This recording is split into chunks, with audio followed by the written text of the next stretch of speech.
All right. Greetings, Kiss Nation. This is going to be a Kiss topic. It's my first solo Kiss topic in a podcast format. And for this Kiss topic, we're going to be recapping the Kiss Cancer Goodbye event that took place earlier in the month. And what Kiss Cancer Goodbye is, it's an event put together by Neil Davis, who is also a Gene Simmons impersonator. He has a Kiss tribute band called Kiss America, but he's also known for putting together these little Kiss events. He put together Creatures Fest and these Kiss Cancer Goodbye events. And what Kiss Cancer Goodbye is, it's an event that his main focus is helping to fight cancer and spread awareness of cancer, and also the for music wise, play Kiss music. Play Kiss music on the loudspeaker, get bands to play Kiss music.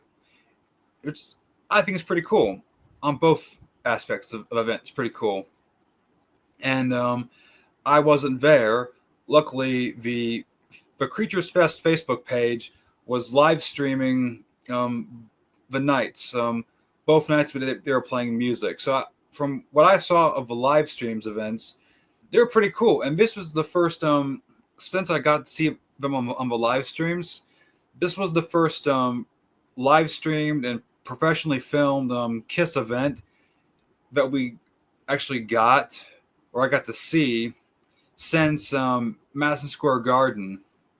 So looking at it through that way, I gotta say, I thought this was filmed pretty well. Actually, it was probably filmed better than the Kiss 2020 Goodbye event, and even though I thought Madison Square Garden was filmed better than the Dubai concert, there were some things that Madison Square Garden did miss on, and I thought this was filmed better than Dubai, a little bit better than Madison Square Garden.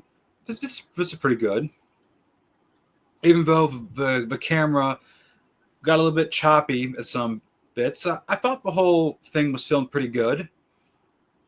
Now let's talk about the bands that actually played and who got to play, because there was some really high level performers who showed up to this event.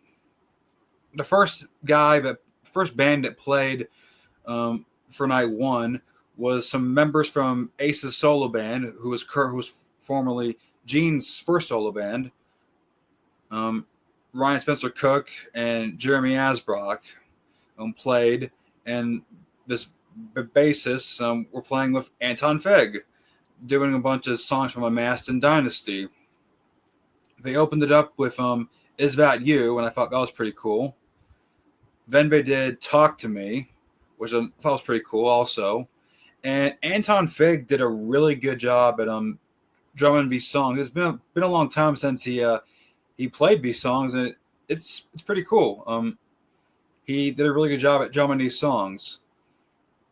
The song that they ended the Dynasty and Unmasked set on was 2000 Man. Then they come back on stage and do a bunch of songs from, well, not a bunch of songs, but they do a couple songs from Ace's 78 solo album, which Anton Fig also drummed on. So that was pretty cool. They did Speeding Back to My Baby. They did What's on Your Mind. And I was hoping they would do New York Groove, because going back to the Dynasty Unmasked set, I was kind of expecting them to break out and Ask Me for Loving You, because that was like the big hit. But they mostly stuck with like the deep cuts and stuff. They did She's So European. They did Torpedo Girl, which Anton Fig got a drum solo on for Torpedo Girl. That was pretty cool. And they didn't do Shandy, which, like, I kind of thought, that's what I guess that's a hit for Unmasked. That was pretty cool. They didn't do that one. They did Two Sides of a Coin. They did Talk to Me. I already said that. But no, she's doing Two Sides of a Coin and Torpedo Girl, all three Ace songs. That's pretty cool.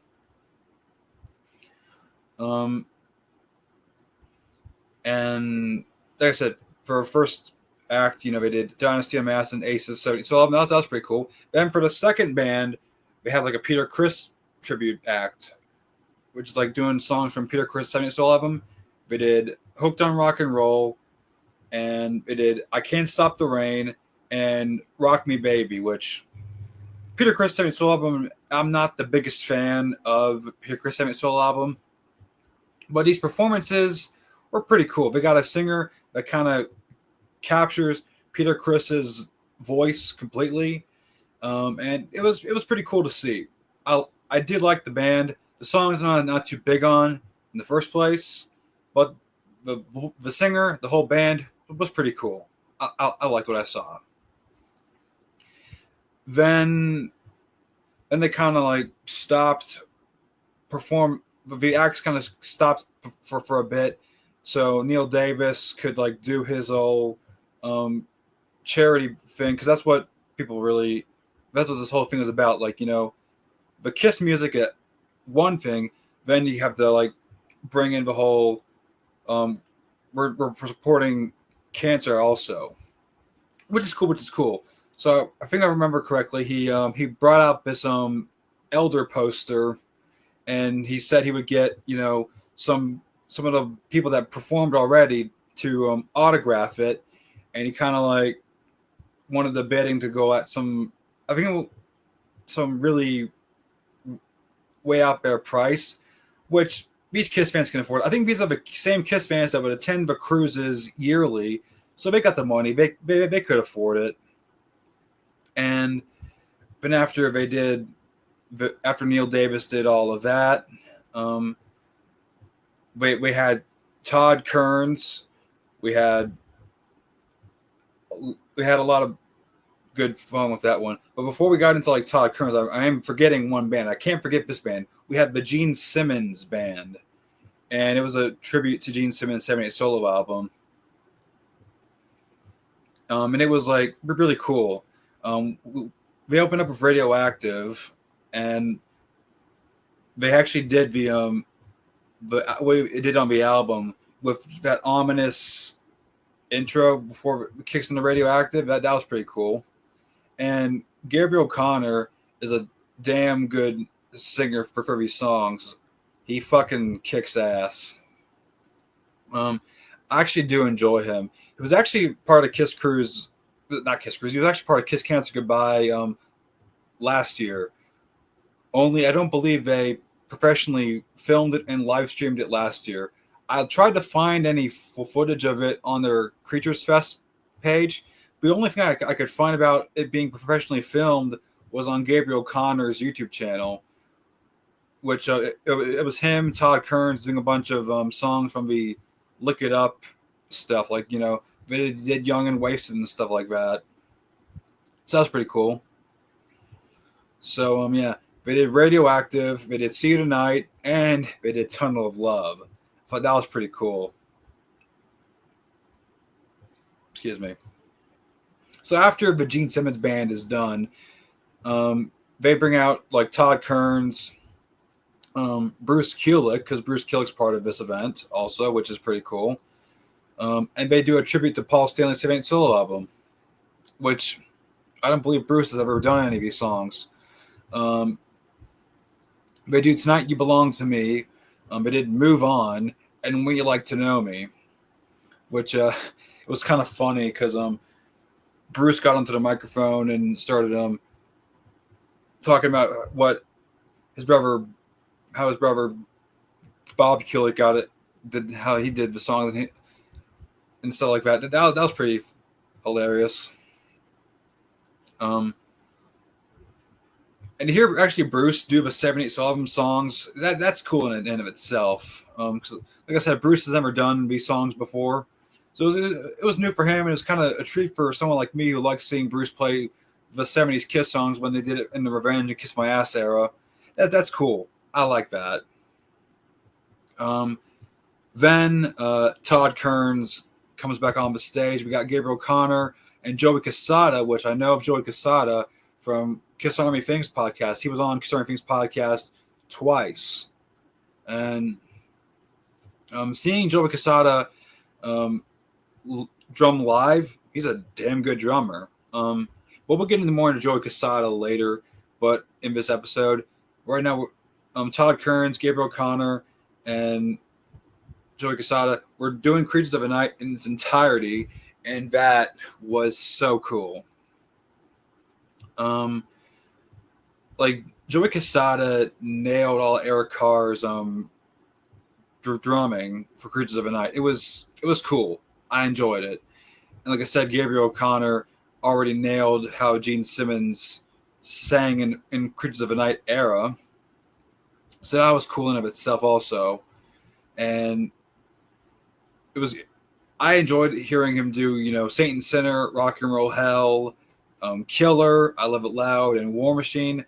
Todd Kearns, I already knew he had the voice to do the songs from Creatures of the Night. He did a good job of doing I Still Love You and Danger and shit like that. That was cool. I like that. And of course, we knew he was going to do Creatures of the Night right out of the gate. That was really cool. And obviously, in the second day of the event, Todd Kearns and Joey Casada and Zach Frone were doing The Elder in its entirety. Now, I'm bringing this up, but I didn't get a chance to see it. And when I went back to find the replay of it, the whole replay of it got all fucked up. And it was the opening to Mr. Blackwell. So, for what that was worth, it was pretty cool. Then, excuse me again, guys, sorry. And then for like cell phone footage, there's like clips of the other performance. So there's like a clip of like I being performed, which Joey Casada nailed Eric Carr's like drum intro to I. So that's pretty cool. So I didn't feel like I missed much. I didn't miss I missed a cool performance probably. But I can't really talk about the whole Elder performance because I kind of missed it. So yeah, sorry. But what I didn't miss of day 2 was Kiss America performing, which, that's Neil Davis's tribute band that he's the demon in. Now, I will say this. Neil Davis did not perform in Kiss America. We got Mike Collins, who was formerly the Gene Simmons and Mr. Speed. And I want to say it's the same Paul Stanley from Kiss America and the same Ace and probably the same Peter Criss. I don't know. I don't know all who was in Kiss America when it is Neil Davis as Gene Simmons. But the outfits they chose was like vintage 74 Kiss, like when they were on Mike Douglas. That was pretty cool. And the set list that they went with was like Strutter, they mostly played the first 2 Kiss albums. So it was like the debut album and Harder Than Hell. So they did Deuce, then went into Kiss in Time, and after that it was like, it was pretty cool. They didn't have like a long performance because after that Quarantine came on, and I think Quarantine took up the majority of night 2. And Quarantine was a fucking treat to hear. I've never seen or heard Quarantine at all. And to see Chris Jericho's Kiss tribute perform at a Kiss event is like fucking awesome. I knew Quarantine was like an amazing non-makeup Kiss tribute. But it blew me away on what I thought they were about. Chris Jericho comes in with like an Asylum jacket and then a Creatures of a Night, Crazy Nights shirt, and they come out with I Just Wanna right out of the gate. Then Heaven's on Fire. That's so cool. Little bit of some nuggets that I didn't expect them to play. Good Girl Gone Bad was one of them. All Night was one of them. With the songwriter that Paul wrote the song with. Who Wants to Be Lonely was one of them I didn't expect to hear. Silver Spoon with Bruce Kulick. I didn't expect to hear Silver Spoon at all. That was pretty cool. Yeah, that was so cool. But Domino, that was so cool to hear Domino. If you're a non-makeup Kiss tribute, you gotta play some of that cool shit. And it means so much because like the non-makeup eras when I was getting into the CDs and stuff, and especially hearing "I Just Want Heaven's on Fire" and "Domino." That just reminds me of so much of Alive for free in so many ways. And they played Cold Gin and Love Gun the same way that Kiss did from the '80s and non makeup days. That was pretty cool. And Chris Jericho did some of the famous Paul Stanley raps from the '80s.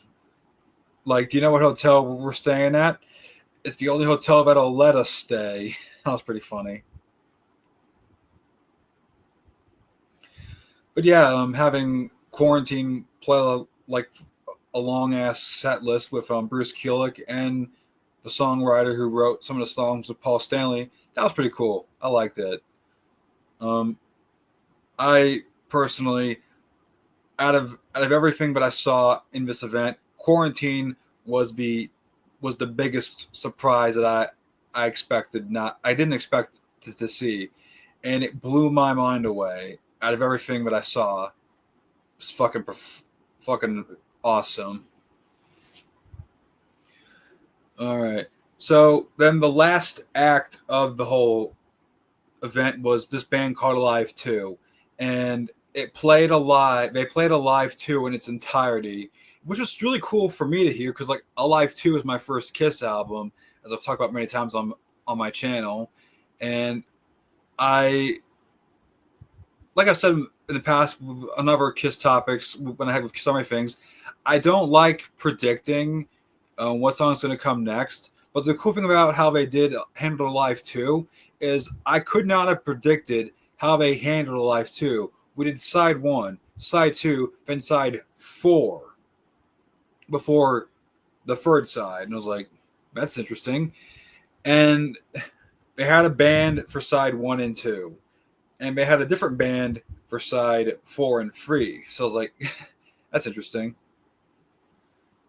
And it's the same band that it's a little bit of the same band that did Paul Stanley's and a tribute and a mixture of like the Creatures tribute. We had Gabriel O'Connor for side 4 and 3 with Todd Kearns and Bruce. So that was pretty cool. And it was, I think, the top song that was for hearing a lot on the Live 2 act was Any Way You Want It. Yes, Dr. Love was also going to be thrown in there. But as far as like the studio tracks, it was Any Way You Want It because that's like one of my favorite studio tracks that Kiss did for Alive 2 was Any Way You Want It, and they kicked ass on Any Way You Want It. And another one that I was surprised on was God of Thunder. I expected a bass solo, which I got the bass solo. Then to see Gabriel Connor on like a higher level was like surprising. It kind of led to the imagination of like, how did he get up there? Like, did he fly? How did he do that? So, with like the Kiss imagination that I have, I was leading up to imagination that he flew. Somehow he flew. But it was cool. It was cool because like all the lights went off. You could hear the bass solo, and all of a sudden the lights come back on. And all of a sudden, he's on a higher platform. That was pretty fun to see. And another thing that was pretty cool is you hear Joey Casada do like a drum solo. I didn't expect to see Joey Casada be a part of the Alive 2 act, but that was cool anyway. That was cool. I liked that. Then God of Thunder. I was also curious: are they going to do that voice changer for God of Thunder? And to my surprise, I was actually surprised that they did it anyway. And they went and did it, and I was like, yes, here we go. And I was actually surprised that Joey Casada got to sing Beth because I didn't know Joey Casada could sing for starters because I know not all drummers are singers, but Joey Casada sang Beth and he sounded pretty good. I liked what I heard. I gave in the video I gave Joey Casada the horns. Rock on. He nailed it. He kicked ass, and I liked it. Um, then Eric Singer came on, and him and Bruce did like one song, but a couple of fans came on and did. It was shouted out loud. It's pretty funny. The the youngest fan in the crowd was got pretty excited and said, "Well, when it's begun, just a little bit too early." That was pretty funny, but also kind of funny. He got too excited and sang it a bit. Got it going a bit too early. Then then they tried it again. Then he got it right the second time. That was pretty funny, but also kind of fun. Like he got, like I said, he got too excited and just got it going too early. Um, so yeah, it was pretty cool to see Eric Singer and Bruce Kulick playing together, and he also like got his hair blonde again for the occasion. That was pretty cool to see. Um, so yeah, that was kind of like my recapping of Kiss Cancer Goodbye Free, and like I said, for this being like the first live streamed and professionally filmed event, um, I thought this was filmed pretty well. Whoever Neil Davis got the film for the event, they did a really good job. The camera angles were well shot. The bands, all the bands did a really good job. It was bands that you would probably only see at a Kiss event like this, similar to like a Kiss cruise. You would only hear these songs played at a Kiss cruise. We only hear these Kiss songs played at an event like this. These are like for the diehards, for fans like me and like, well, you, who love these songs and want to hear these songs played live. That would only hear them at the yearly Kiss cruises. And there was another Kiss event that took place like around this time. There was like Kiss Night in Vegas, which is like another yearly event, but I don't know is still happening anymore. If it is, I don't know about it, because like it used to be also live streamed when Kiss was also on the cruises. That was like another cool thing to look forward to, but I don't know if it's still going on or not anymore. But anyways, we got Neil to thank for putting on these events, and excuse me again, guys. Sorry, we got Neil Davis to thank for putting on these events, and hopefully, I know last year was sort of filmed professionally because like Gabriel Connor has the footage to on his channel, and thankfully, Creatures Fest kept the videos from the event on their Facebook page, and I know the third night wasn't filmed because they got into some more fun after the music was done being played. So I can't really talk about that because, like I said, I wasn't there. Only got to talk about what I saw on the videos. So yeah, this was my Kiss topic of recapping the Kiss Cancer Goodbye for free event. Hope you liked it. So a little bit of some channel stuff.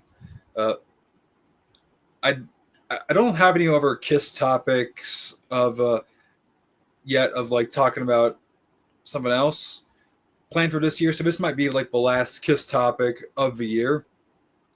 I will get working on the review of Cherry Bomb Kiss This soon. And I will get to work on that. That's a really good album, but I really want to talk about. So I will get that review made before the end of December. And hopefully before Christmas. So yeah, hope you guys enjoyed this Kiss topic. And until next time, I'll see you around. See ya.